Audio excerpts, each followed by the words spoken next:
Semua makhluk yang bernyawa akan mati. Tak terkecuali iblis. Dan pertarungan antara malaikat maut atau Israel dengan iblis menjadi salah satu pertarungan terdahsyat yang pernah ada. Iblis sangat ketakutan dicabut nyawanya hingga lari terbirit-birit menghadapi keperkasaan sang malaikat maut. Kemanapun iblis sembunyi, malaikat maut akan menemukannya. Iblis sebelumnya adalah jin bernama Azazil. Ia sangat taat kepada Allah, sehingga Allah mengangkatnya untuk tinggal bersama para malaikat dalam surganya.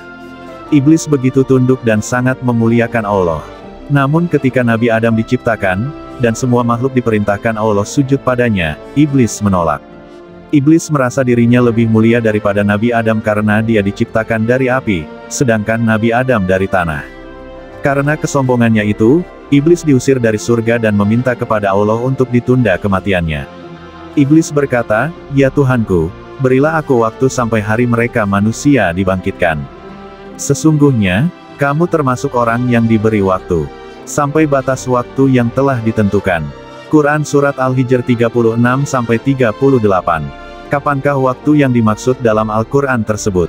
Waktu yang dimaksud dalam ayat tersebut menurut tafsir Al-Jalalain adalah saat tiupan pertama sangkakala. Walaupun mendapat penangguhan waktu, iblis tetap makhluk Allah yang akan merasakan kematian. Namun, proses pencabutan nyawa iblis berbeda dengan manusia ketika di dunia. Cara iblis menemui ajalnya dijelaskan oleh Abu Laits Samarkandi meriwayatkan dengan sanadnya dari Afnah bin Qais. Saat kiamat nanti, malaikat maut akan diperintahkan untuk mencabut nyawa iblis. Allah memerintahkan malaikat Israel, "Aku telah menjadikan padamu pembantu sebanyak orang yang pertama hingga orang yang terakhir dan aku telah memberikan kekuatan penduduk langit dan bumi. Aku pakaikan kepadamu pakaian murka dan kemarahan, maka turunlah dengan membawa murka dan kemarahanku kepada si celaka dan terkutuk iblis. Maka rasakan kepadanya iblis kepedihan yang telah dirasakan oleh orang yang terdahulu hingga terakhir dari golongan jin dan manusia, berlipat-lipat ganda, dan hendaknya kamu membawa 70.000 malaikat yang kesemuanya penuh murka dan kecemasan dan kabarkan kepada malaikat Malik supaya membuka pintu-pintu neraka." Malaikat maut bersiap untuk mencabut nyawa iblis dengan sangat kasar. Ia pun memasang wajah ngeri. Kengerian yang ditampakkan malaikat maut saat itu bisa membuat penduduk langit dan bumi mencair.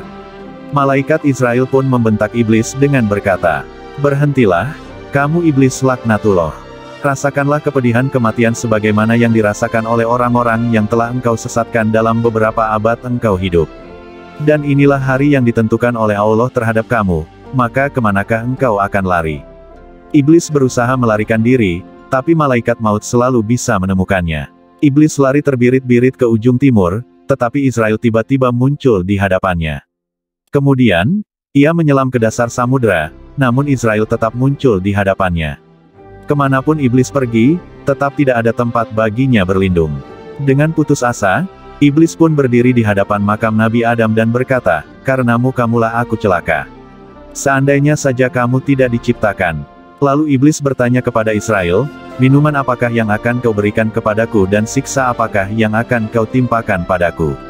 Israel menjawab, "Kamu akan diberi minum dari neraka Lado. Siksa yang kamu terima serupa dengan siksa ahli neraka tapi berlipat ganda."